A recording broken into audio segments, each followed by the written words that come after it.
এখানে আমি Microsoft word 2010 ভার্সনের ইন্টারফেসটা নিয়ে আলোচনা করব। এখানে দেখতে পাচ্ছি আমরা যখন মাইক্রোসফট ওয়ার্ড 2010 ভার্সনে প্রবেশ করি তখন এই ধরনের একটা ইন্টারফেস পাওয়া যায়।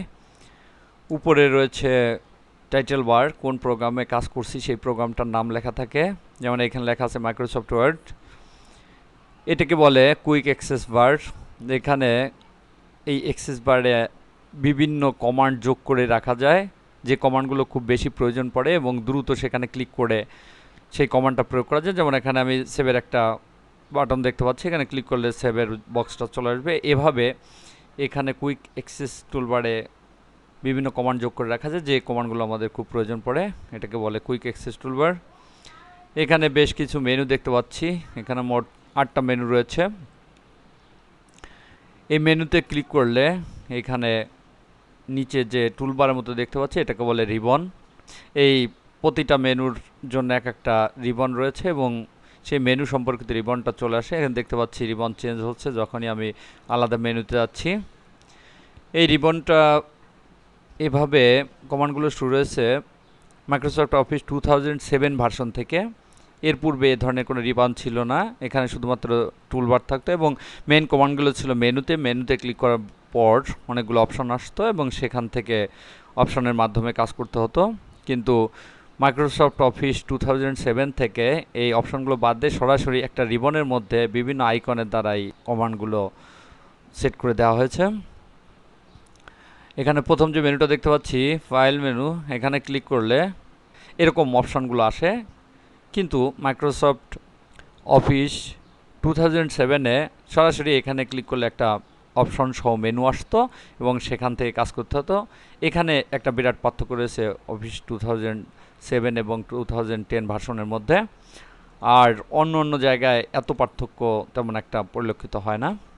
তো এটা হচ্ছে ফাইল মেনু এবং এই ফাইল মেনুতে ক্লিক করলে বিভিন্ন অপশন এভাবে আসে। আর অন্য মেনুতে ক্লিক করলে রিবনটা চেঞ্জ হয় এবং রিবনের মধ্যে বিভিন্ন অপশন চেঞ্জ হয়ে থাকে। এই রিবনটাকে আমি যদি ছোট করে রাখতে চাই অর্থাৎ মিনিমাইজ করে রাখতে চাই তাহলে এখানে ডাবল ক্লিক করলেই রিবনটা মিনিমাইজ হয়ে যাবে এবং এক ক্লিক করলে এটা শো করবে। আবার যখন এখানে ক্লিক করব তখন হাইড হয়ে যাবে। আর যদি রিবনটাকে আমি আবার নিয়ে আসতে চাই তাহলে মেনুর উপরে যে ডাবল ক্লিক করলে রিবনটা একদম চলে আসবে। এভাবে এই রিবনটাকে মিনিমাইজ করে রাখা যায়। এখানে দেখতে পাচ্ছি এটা হচ্ছে স্ক্রল বার, অর্থাৎ পেজটা তো বেশ বড়, এদিকে পুরো পেজটা এখানে দেখা যাচ্ছে না, স্ক্রল করে পেজটাকে দেখতে হয়। আবার যদি আরও অনেক পেজ এই ডকুমেন্টে থাকতো তাহলে সেটা ওই স্ক্রল করে নিচের দিকে যে দেখা যেত। আবার যদি ভিউটাকে বড় করি তাহলে নিচেও একটা স্ক্রল বার চলে আসবে। এভাবে ড্র্যাগ করে পুরো পেজটাকে দেখতে হবে। এখানে কাজের প্রয়োজনে আমরা রুলারটাও নিয়ে আসি। এই রোলারের টিক চিহ্ন দিলে রোলারটা চলে আসবে। এখানে দেখতে পাচ্ছি উপরে রোলার রয়েছে এবং বাম পাশে রোলার রয়েছে। রোলারটার অবস্থান উপরে এবং বাম পাশে থাকে। আমার অনেক সময় ডকুমেন্টটাকে সেট আপ দেওয়ার জন্য, পরিমাপের জন্য এই রুলারটার প্রয়োজন হয়ে থাকে, সেক্ষেত্রে এটাকে এখানে থেকে নিয়ে আসা যায়। আর নিচে যে বারটা এটার নাম হলো স্ট্যাটাস বার।